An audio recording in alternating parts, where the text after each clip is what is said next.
Hi, I'm Jason Klug, founder and CEO of Klugonyx Group. We're a full-service product development and manufacturing agency, and we help many brands in many different industries in the consumer product space design, engineer, prototype, and then onboard and manage manufacturing sourcing internationally. We want to talk today about the factories that you're currently working with and how to know if they're actually the right factory and if they're doing what you need and how you need them to do it.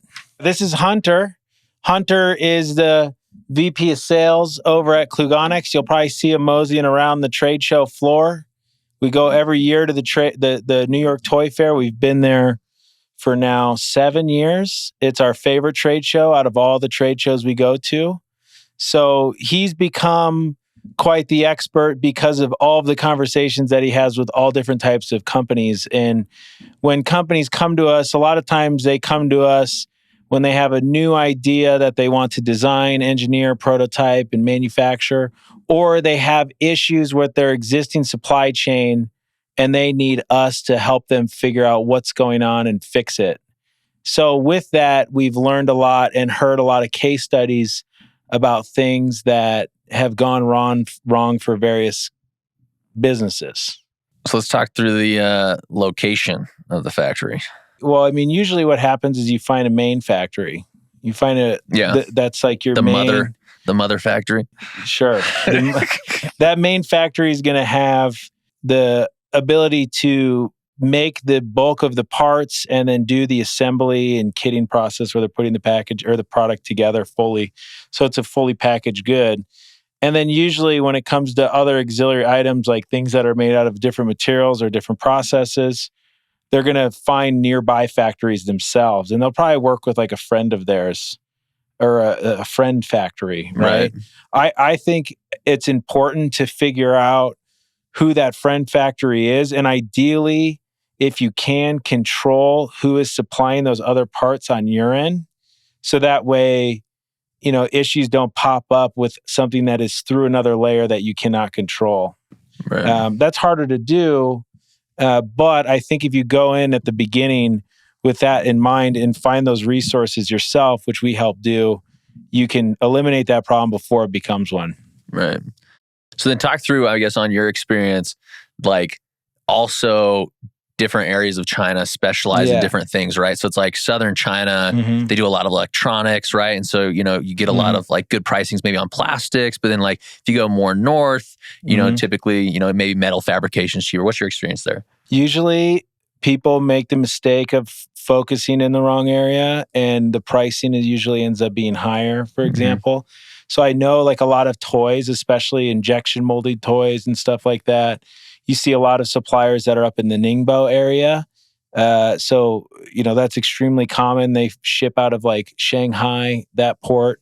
But down in Dongguan and Shenzhen and that type of area, there's so many factories and there's so many different capabilities and it's pretty blended. And yeah, there's a lot of electronics and whatnot, especially like in Dongguan where like Huawei is, for example, the phone manufacturer. So there's a lot of like, similar types of production facilities, but you can find anything there. But a lot of times what ends up happening is you hit a ceiling where one, your pricing's not very competitive, or two, you have a hard time finding someone that specializes in making something that's more unique. And for example, I'm working on a project to make a dish rack, and it uses wire bending techniques and tube bending techniques.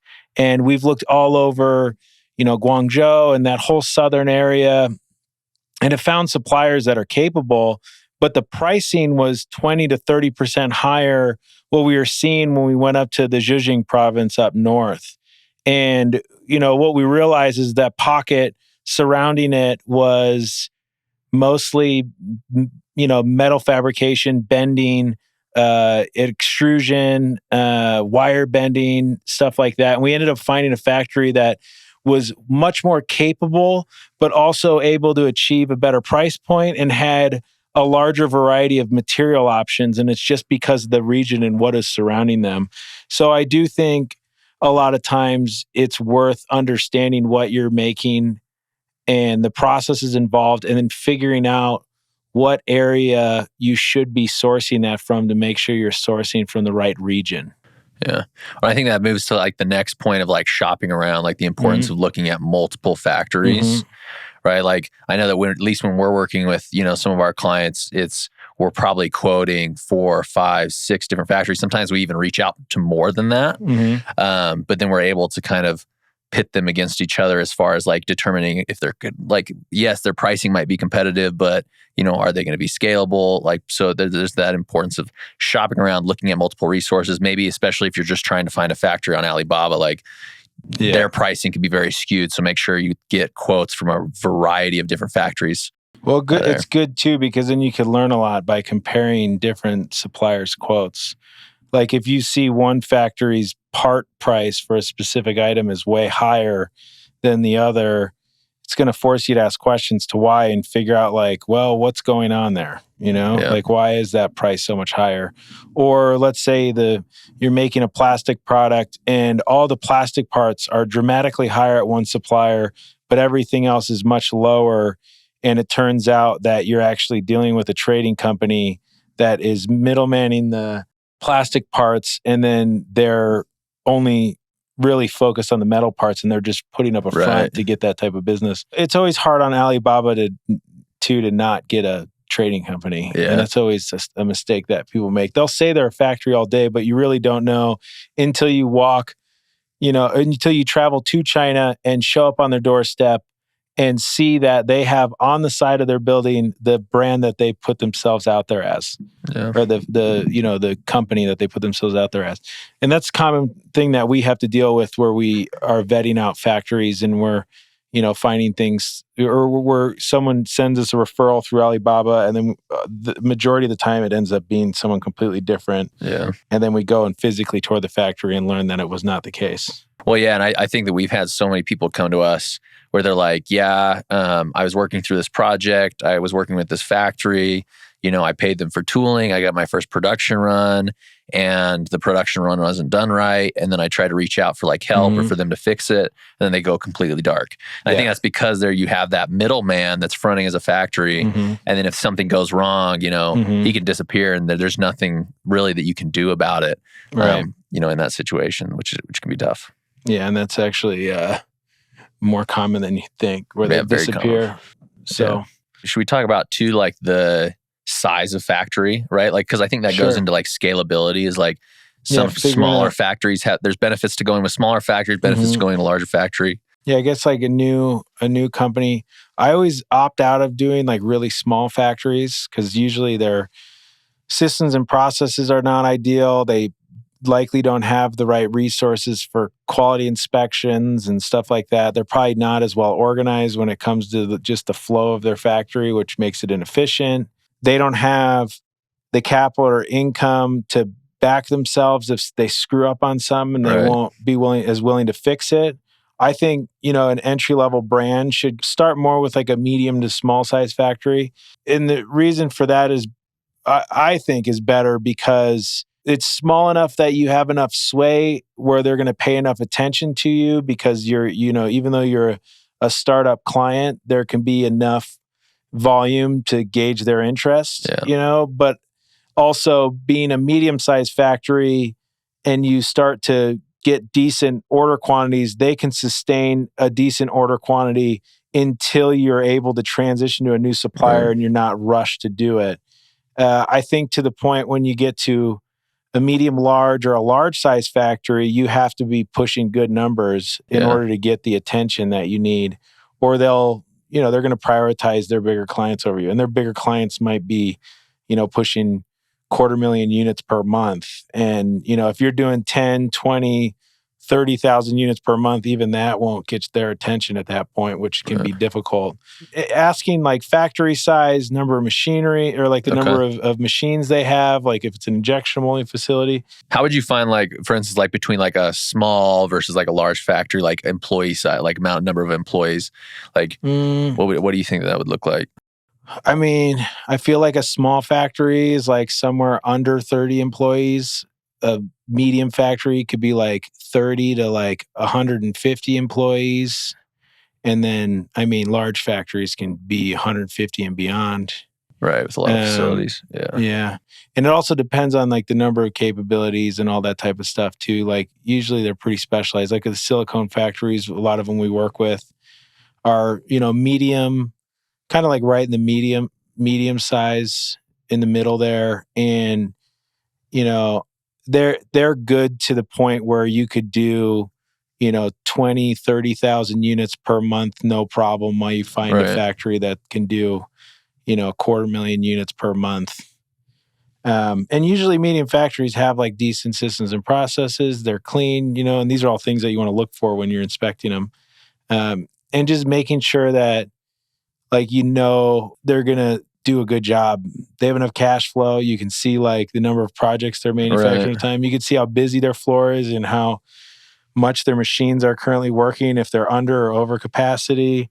Those are all things that you can look for to not only, they might be a medium factory that's struggling and be running like a small factory. Yeah. And that could be I feel like we heard a lot about, like, once again, a lot during COVID, where it was like people's factories went out of business, right? And then they were just forced to move to different locations because they were a small factory. Mm-hmm. They hadn't been around that long, or they were like, working on very small margins. So that factory went out of business. They couldn't get their tooling. They couldn't move. And so, yeah, I think sizing definitely takes an impact there. Yeah. So. Yeah. So we talk about working environments. Yeah. So in your time that you've probably visited China, obviously we've done several factory audits. We have our team go into factories personally. What are some of the things that you've seen that, like, for instance, working environments? Like, what are some of the things that we try to look out for there? I mean, you can tell like when you walk around it, just like the temperature. Yeah. you can making sure it's good. Like, just looking at the health of the people working the machinery. I like to check out like ventilation and stuff. That's always important, especially like an injection and silicone. You want to make sure that they've got, fans blowing stuff out the door and whatnot and keeping the air refreshed and clean. One of the biggest thing I always check out is the cleanliness of the floor. That shows a lot. I like to check out where they're like eating lunch and their living conditions, especially if they're serving lunch, which a lot of the medium, large to large factories have food courts and whatnot. And you can kind of check out and see like what they're serving up. And like that'll show a good bit about how they take care of their factory workers. Right. Do some of the factories even like provide housing for employees? Yeah, the living conditions. Like you'll see especially like medium to or like large factories, they'll have full apartment setups on site, and you can tell if they're in good shape. And I like to kind of glance in them and see if they're decent living conditions. And a lot of times they are, and then if they're not, then you can start to pay more attention to the actual workers themselves and see if they're healthy and they look like they're taken good care of. Because that'll determine if we use a factory or not, if the people are not taking good care of themselves. Right. So. Okay. And you don't know that, unless you go there and physically walk around and look for those things. And a lot of companies or a lot of people don't pay attention to that. And I think it's an important thing to pay attention to. Right. So like when you go through, for instance, when the factory's going through and doing a production run on a product, right? Mm-hmm. Like we always talk about, typically factories try to cycle through employees, obviously to make sure that their employees aren't burned out. Do you see that like it's just mostly quality errors that happen? Like do smaller factories, because they have so many limited employees on a production line, that they do tend to burn out their employees? Because, when they go through production, or... Usually you could figure that out based on how their like working hours are, because a lot of times if they do 2 or 3 shifts, you can just kind of get an idea of how many how long is a shift for each individual person. Right. Yeah, it's hard to know that unless you sit there and watch like a week's worth of shifts. It's really impossible to do that, but it's something that we'll ask is like, explain and help me understand your shifts and how you break up the employees' working hours. Okay. Yeah. Yeah, maybe we talked through like internal QC Tooling? departments, or...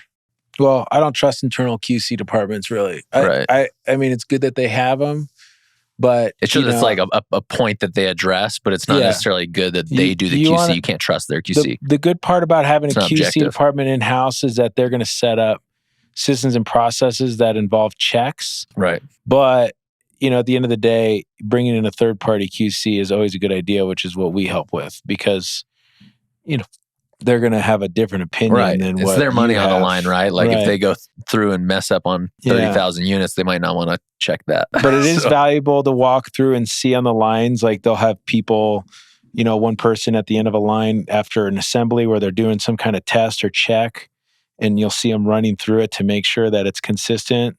So a QC department will help in making sure that what those checks are and where they're happening and that they're happening. Yeah, but at the end of the day, you still want to pull and do full QC inspections on the floor when the run's completed. Especially when you're in injection and silicone molding, I think it's extremely important to have a factory that has an in-house tooling department where they're cutting and making the injection molds or the silicone compression molds or the LSR molds or whatever type of tooling it is. One, they have the ability to quickly iterate and modify and, work through those revisions as you go through the sampling process. That speeds that up. Two, it gives them the ability to maintain the tool well for a long period of time. And, I always think, like, as a product is being made, the first run might not be perfect, but that in between runs, you have the opportunity to tweak things. And having that in-house tooling department makes that process much quicker. And then also the tooling's usually less expensive because the tooling shop makes money on tools, not on the production run. So if the factory is making money on the production run, they're obviously going to give you a better price on the tool itself because they don't need to monetize, or they get to monetize both. So like for instance, when you say that they have internal tooling, right, and that it's they're able to take care of the tool, what do you think is like the percentage of like how many more units you feel like they can get out of a mold? Like, is there like do you get like another like 10% life on a tool? On a tool, 20%? I think if it's well maintained and oiled and stored, and they can resurface textures and stuff, because a lot of times tools wear out when like the textures wear down, and they can retexturize it and stuff like that. So, I mean, it could double the life of a tool if the wear and tear is something that they can fix much quicker in-house. Right. And then like the seals of the tools, when tools start to wear down, they get little flashing marks on the seam where the plastic seeps through the gap, the two tooling pieces, for example, two metal pieces. Being able to resurface the tool and get it so that seal is tight again, right.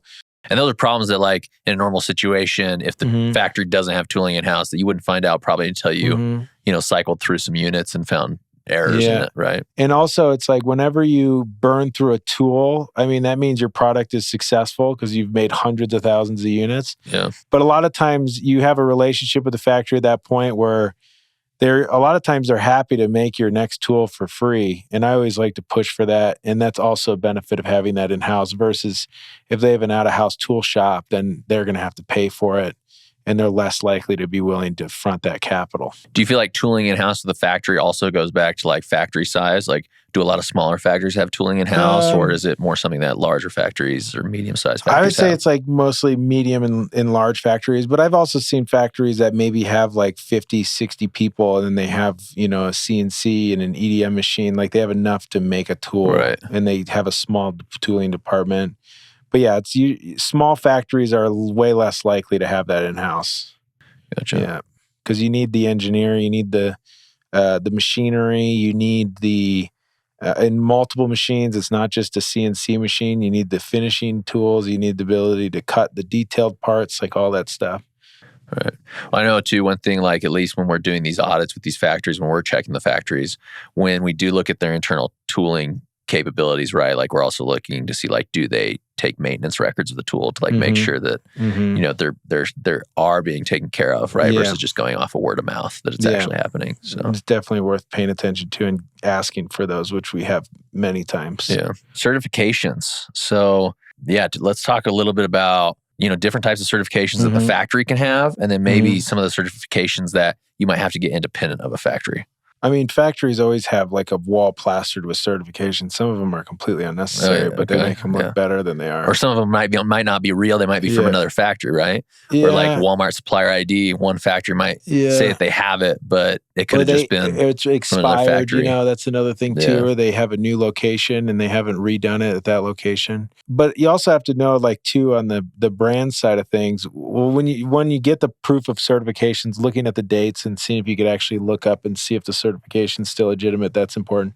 But I would say, if you're a brand that is planning on going the route of mass retail, I would, from the beginning, make sure that you're choosing a factory that has active audits from those companies like Walmart or Target or whatnot. Before you choose, and just make that something up front that makes you decide if you're going to move forward with them or not. Right, because I mean, even with a factory to like get Target certification, right, that can take like months. So it's better to just find a factory if you already have those plans to have a factory that already has it implemented. Right. Obviously, experience and reputation, looking and seeing how long they've been around, that's important. If you can see what other brands they work with, that's also important. I like to see, especially touring showrooms and stuff, ideally they're not showing a bunch of other clients' branded stuff as their own. So that's one thing you can see when you're touring a showroom. Sometimes that could be like a bad business practice, that's not theirs, but a lot of times they have their OEM products and stuff that you can see as examples, which a lot of times is fine, if they're, because they could sell those products all over the world and whatnot. So as long as they're not directly competing with you or, taking advantage of situations, you can kind of figure that out by touring the showroom and making sure that they have good ethics. I know that's something we looked at too when we're looking at factories outside of China as well, because I know like a lot of those factories are newer, right, and so that they're owned by a factory in China, but the factory owner opened something up in Vietnam, and so we're trying to look at, once again, how long they've been around, what's the reputation of their factory in China before we put any kind of financial commitment to it. Go get to the core of their experience from their existing supply or factory setup, and then warehousing. When touring the facility, we just like to look at and see how everything's laid out and what type of space they have. Because sometimes if they do have warehousing, you could take advantage of that, where you can import partial portions of runs and they're willing to store it. And it's going to be cheaper to store it there than it would be, for example, in the US, if you need something to sit for a few months. Right. But at the same time, you can take advantage of a larger order quantity and material purchase, so you can bring your costs lower and hit a higher order quantity. I mean, those are all things to pay attention to, because if they do have that and you can leverage it, you can save money here and there. That does add up. Okay, so some of the questions to look into or think about when you're digging into finding a new factory. I like to see if the factory has its own sales or selling their own products or their own brands. That could be a red flag, in my opinion. Looking and seeing if they're doing products and selling directly to Amazon. You don't want to bring something innovative to them and all of a sudden they do something very similar to it, and then you're seeing it in the same channels you're selling through. Well, they could do it so quickly if they already have the sales channels up. It's like, they could, copy it or sell it pretty quickly. It's definitely like, after you find the factory, you do the tours, you look and see what products are currently on their lines, you look in their showrooms. Like, once you see all that stuff and have an idea of what product categories they're mostly focused in, it is worth it to go on Amazon and go online and try to find and see if you can see those products and how successful they've been, or even if they're, unless they're producing it and selling it to another brand and selling on Amazon, obviously that's fine. But just making sure that they're not trying to be their own brand that would directly compete with you. So it's definitely something we like to look for and be cautious of. The other thing is like, signing NDAs. Oh yeah, we always try to push a non-disclosure, even though in China, for example, the non-disclosures and contracts could be the Wild West there, but there's still enough impact of having a contract signed with a Chinese factory. They will take it more seriously if you put the effort in and have them sign a non-disclosure. Well, I think too, like even in our situation, because we have a Chinese filed entity over there, I think like the NDAs hold a little bit more It's a Chinese to Chinese entity. Yeah, a little bit more. Which helps. I think it's worth asking them to stick their neck out about quality assurance. If they are willing to put their word on a product, and that if there is an issue of a certain percentage that they're willing to compensate you for it, it's better to understand that up front to make sure that they just believe in themselves and their ability to execute the product well. So I think it's worth asking them what kind of warranties or what kind of guarantees they can give you, especially if they're, they have a mistake that's over 5% of your run, for example. They should honor that. This is a tough one to do, but making sure that you're talking to the actual factory employee and not a third-party person, that's difficult because with all the trading companies and, what people do on Alibaba, I mean, most of the time it's someone sitting in a small room in Hong Kong and they are working with multiple factories and you don't know who they're working with. It's really important to make sure that you can get through to that and then get directly to the supplier themselves. So it takes some digging or, for example... in-person visits, right? Yeah, you have to go there. Visits, or have somebody check for you. Yeah, like our company, for example, goes in and we'll figure that out and make sure that it's not a trading company and you're working directly with the supplier. That being said, Klugonyx, Klugonyx, reach out to us on our website. And we've helped develop and manufacture hundreds and hundreds of successful products where we go from industrial design through engineering, prototyping, and help find these factories, do these audits, or work with existing suppliers that we've already built long-term relationships with that we know and trust, and they know and trust us. We can help you build your product from the ground up and help successfully manage your production runs consistently, run after run, to make sure that you continuously get the quality of product that you've wanted since the beginning. We love working with toys. The toy industry's fun. Yeah, the toy industry to us is definitely the best and most fun. It's a fast-moving industry.